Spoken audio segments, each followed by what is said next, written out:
You for joining us on episode 5 of After Class. My name is Wahida Jusub. With me today in conversation with Naseemah Arbee Osman. And I'm just going to invite Naseemah and we'll begin shortly.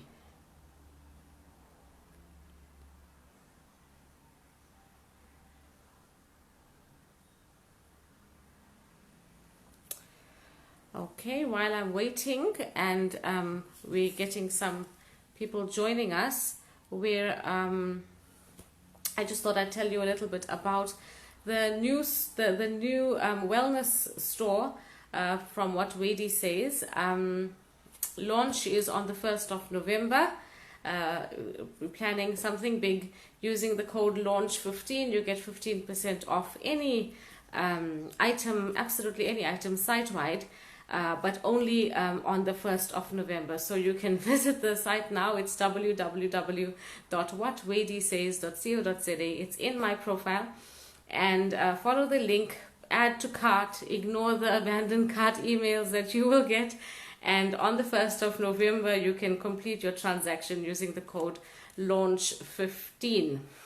So we're just waiting for Naseemah to join us. And then we begin. Okay. Oopsie. Nope. I'm getting requests from others here, but I need to get a... invite again. Yeah.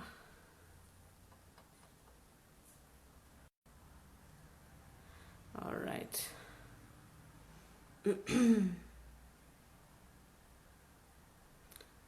I'm going to invite again and see if it... Okay, so Naseemah Arbee Osman has, I don't think I've told her this even, but she has, I think, a similar journey to mine. Naseemah is a psychological counselor as well, and she's HOD of foundation phase in Nizamiya Primary School. So I chatted to Naseemah years ago about her journey in psychology, and I remember she mentored me a little bit. I don't think she would remember, but I do find my journey and her journey coincided quite a bit, because we both started off with psychology and ended off with teaching, and our journeys still continue. I'm not sure why the invitation is not being sent, but I'm going to try again. Okay, here it is.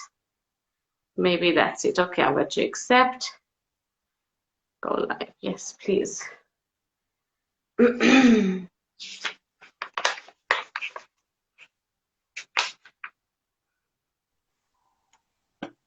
Assalamu alaikum, Naseemah. How are you? Wa alaikum salam. Alhamdulillah. How are you? Alhamdulillah. I did give the listeners a very brief introduction to you, but if you would like to tell us a little bit more about yourself. Yes, I can give them a little bit of a background. I'm originally from Mpumalanga, a small town called Dahlstrom. After matric, I moved to Johannesburg to study psychology at Wits. I then did my honors in clinical psychology, and I got married. We moved to Piet Retief. I opened up a psychological counseling practice. We then had to relocate to Middelburg, and then I started counseling at a school, and I also decided I completed my PGCE, and we are now 6 years in Johannesburg, and I'm now teaching at Nizamiya Primary, and I'm a grade 2 educator. I have 2 kids, and I'm very blessed because I am living out my passion.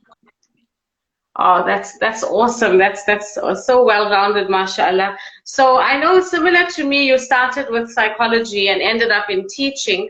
But I think many of us, when we were in primary school, we always had this dream of, we're going to be like our favorite teacher. Were you ever like that? Did you always want to be a teacher? I mean, from young? It's actually a funny story. I've always wanted to be a teacher. It was never ever a doubt in my mind, besides in my matric year. Okay. So I was one of those kids that would have a setup in my garage where I would pretend to teach. I go as far as doing assessments, marking them. It's a standing joke in my family that even at a young age I was quite stressed because I had to mark so many papers. So yes, in matric, I don't know. I think you get kind of confused, and I said, you know what, maybe psychology is it. I have a passion for psychology as well. So then I ended up studying psychology. But then I went to a school in Middelburg asking for a counseling post, and the principal says, we don't have a counseling post. I'll have to create one for you. However, we have a teaching post for 4 months. So the teacher was going on maternity leave, and he offered me that post. And I thought, here's Allah telling me this is what you needed to always do, and I decided to just go for it. And alhamdulillah, the rest is history. That's amazing. So looking back 10 years ago then, I don't think you saw yourself where you are today. I think I kind of did in a way that I've been teaching for 10 years. So I see myself still being in this profession. But I don't think I imagined the growth or the maturity that comes with being a teacher for that many years. So I think with each class and every learner, every year is different, especially now with COVID. So I definitely think I've grown a lot more than I thought. That's amazing. Teaching, the field of teaching, as you said, it makes you grow. It allows you to learn so much about yourself, and you learn key skills like consistency and empathy and all of those that are very, very helpful skills in teaching as well as in life in general.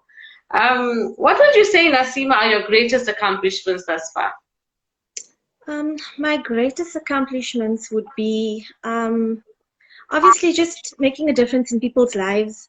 But right now, it's managing the team at school and being able to impart some of my knowledge on student teachers. And that is something different. I mean, teaching kids is one thing, and imparting knowledge, or even just learning from the teachers. But like personally, my greatest accomplishment would be my family, and then we went for Hajj in 2018. So that was one of my dream trips, and that is just a personal accomplishment. That's amazing. So, what's a typical day in your life like? I'm not sure. COVID and load shedding. I'm not sure if you can call it typical, but so wake up in the morning, read Fajr. I have 2 small kids, so the mornings are very rushed, very busy. I try to prepare the night before, take out the clothes, do the lunches, pack the bags. If I could even help it, I'd load the car. But yeah, it's a bit hectic. I don't even, I'll be honest, I don't have breakfast. I am not a morning breakfast person. I could never eat in the morning. Take the kids to school. What's nice is that the kids come to school with me, so it's just one drop-off. I don't have to do drop-offs in the city. That's good. And then at school, things have changed since COVID, so we do COVID screening now. Everything's different. Our break duties are much more stressful, overwhelming, if you can say that. Constantly telling kids, put your mask on, social distance. It's very different from 2 years ago. We have quite a long day, so we finish at 3:30, and then I get back home, the usual motherly, start your suppers, pick kids up from madrasa, homework, and then the best part comes at the end when everyone's sleeping and you can just relax and have a few minutes to yourself. I can absolutely relate to every word you said. So you say that you always dreamt of being a teacher. Was there any teacher who inspired you? Who would you say is your teacher muse? I have a few. I believe that we can learn from everyone. So there's a few, but I particularly like to mention one, and that is Miss Pinky Pinar. She was my HOD when I just started. So she was the HOD. I was a student teacher at Middleburg Institute of Learning, and I still use some of the strategies that she taught me. So, and the one thing I admired about her is her passion for teaching and the humbleness. And I always said that if I ever get to that point where I'm an HOD, I would like to be as humble as she is. Oh, that's lovely. Those are lovely lessons to learn. Just a note to our viewers.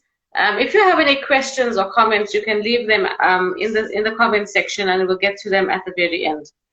So Naseemah, we're always looking forward. We're always looking for the next thing. What would you say is your teacher goals? Right now, it's just to cope, but just getting back to where we were. Our learners have lost so much in the last 2 years. Just getting them back to a classroom environment and providing a safe environment for them would be my goal right now. And just making sure that they are getting the best of me as well in the classroom. Oh, that's awesome. Those are immediate goals and very doable, most definitely. And as long as we have something that we're working towards and looking forward to, it helps us, overall in our wellness. And that's the reason I started this series, Naseemah. It was to share tools and tips and to get teachers talking about things that we don't normally talk about. I mean, Yes. If you go join any teacher group, and they're usually sharing classroom resources and things that will help the kids. And here I wanted to create something that can help teachers themselves, personally as well as professionally. So thank you. Yes, most definitely. Goals are doable and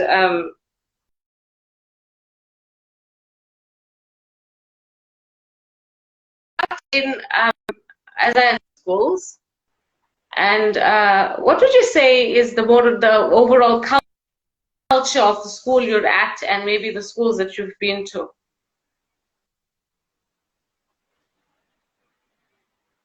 Have I lost you?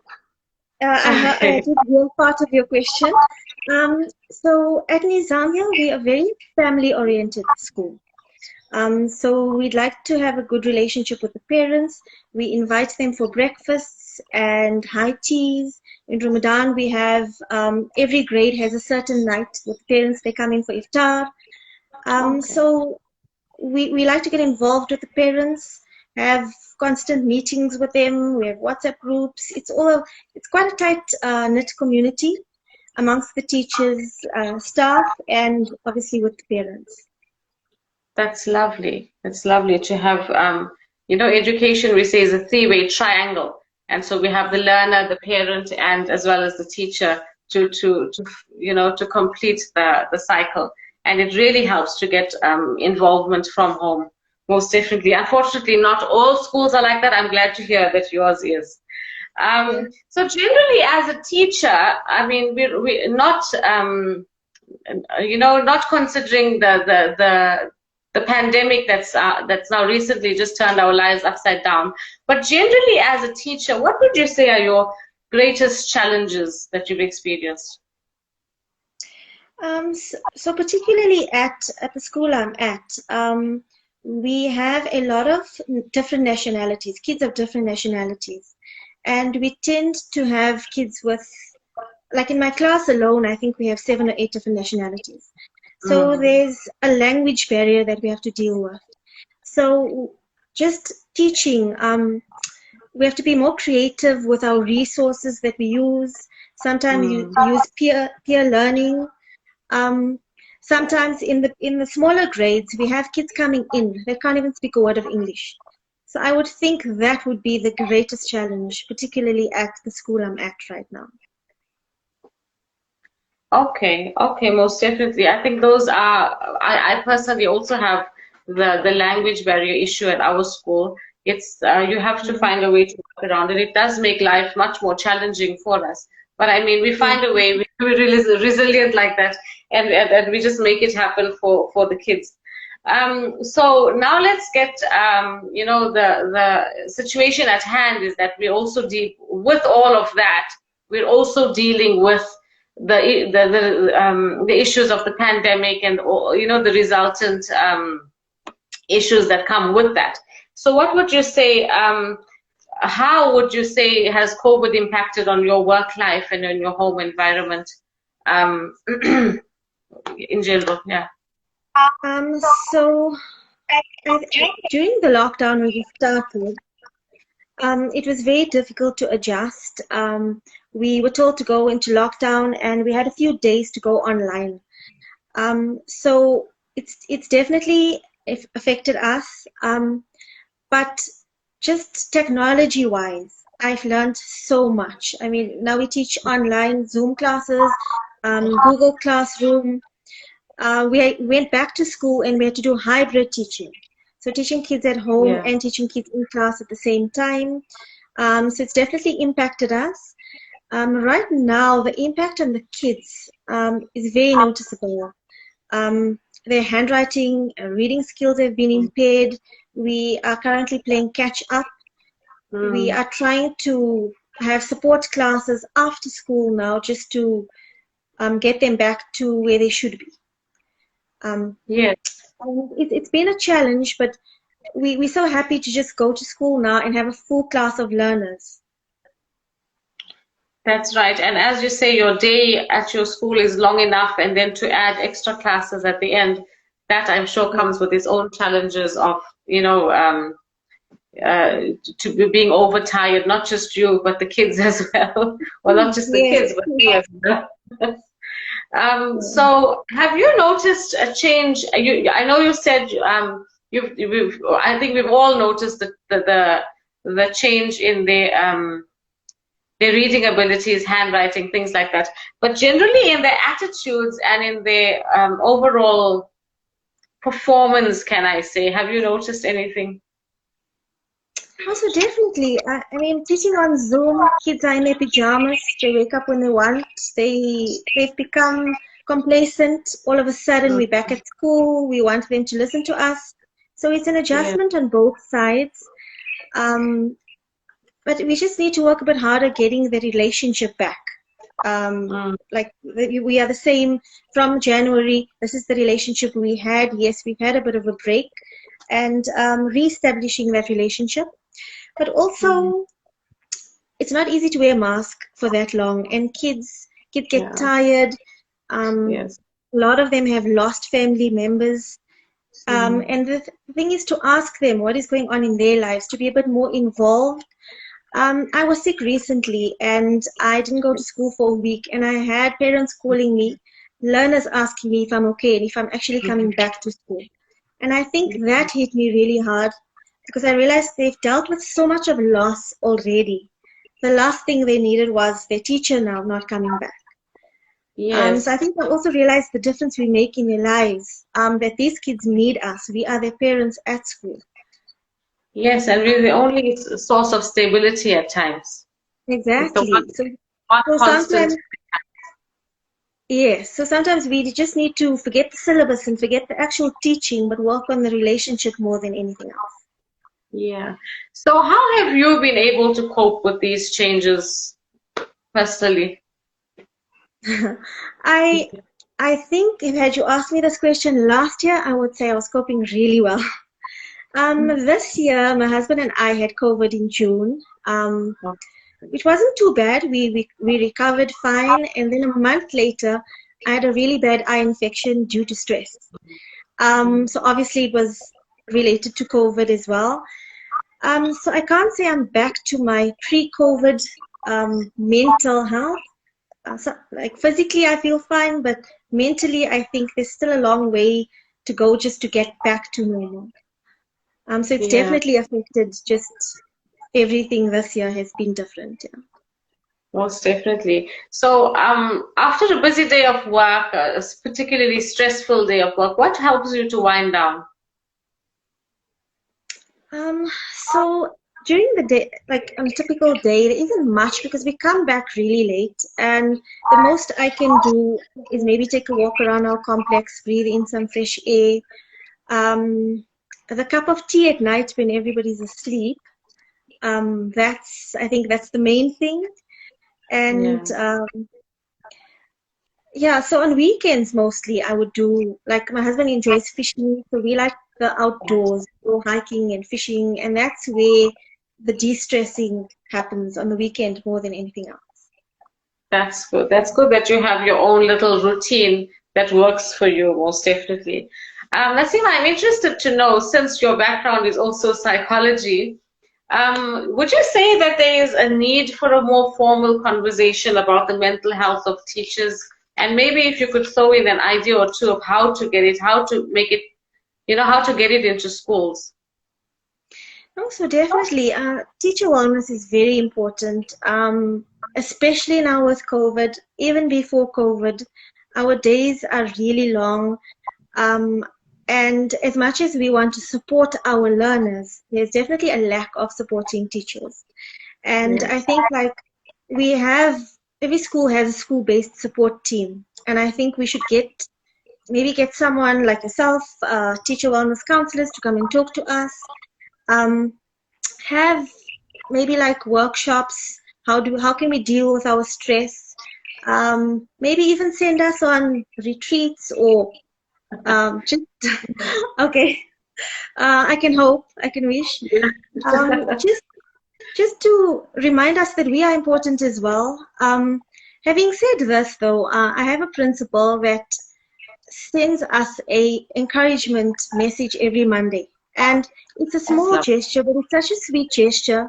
Um, he realizes that, you know what, a small thing like that makes such a big difference.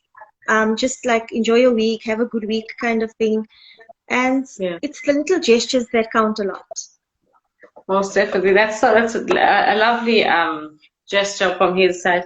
We're coming now to the end, and I think before load shedding hits, we should ask the most important question, Naseemah. What parting advice would you give to our viewers? So if you as a viewer are not a teacher and you would like to become a teacher, my advice would be to to go to school, just like go and look at what a teacher does, see if it's what you want to do. It's the most rewarding profession, and if that's what you want to do, go for it. If you as a viewer are a teacher, then my advice would be, I know it sounds cliche, but to fill your cup. Fill it with blessing and gratitude and peace and everything good in your life, because if your cup is not full, you cannot expect to show your best. If you are not feeling okay, you can't impart your best to the learners at school. Most definitely. Most definitely. We're going to call it a wrap. Thank you for those lovely words, Naseemah, to teachers and non-teachers. We didn't get any, did we get? Oh, we did get a comment from Abu Bakr Osman, mashallah, teaching me daily as well. So alhamdulillah, you have a fan at home, Naseemah. Yes. I'm So not sure thank if that's a compliment though. So thank you for watching, and those who missed the live can always get it on YouTube. I will be putting it up onto the YouTube channel as well. You can follow Naseemah on at Naseemah with an H .a on Instagram, and I'm sure she has other social media platforms you can follow her on. So if you know a teacher who'd like to join me on this platform just to chat and share our teacher stories and be in the hot seat like Naseemah is, please send me a DM, or you can email info@whatwadisays.co.za. We have a comment from Hajra Badat. Well done, guys. Thank you, Hajra. You're also Thank you. our fan. So I'd like to give a quick shout out to my producer at Raisa.Joseph. She does an awesome job behind the scenes with the lighting. And I know today's a bit of a dull day, but she's tried and she does it awesomely. And she also gives me time time calls from the back. So alhamdulillah, thank you again for joining us. Thank you, Naseemah, for being so game and doing this. And I'll be chatting next week to Bibi Aisha Bayat, who is as far afield now. I've done KZN, I've done national, and now I'm going international. Bibi Aisha Bayat is from Qatar. She's been teaching there for a few years. So inshallah, next week, join us for that.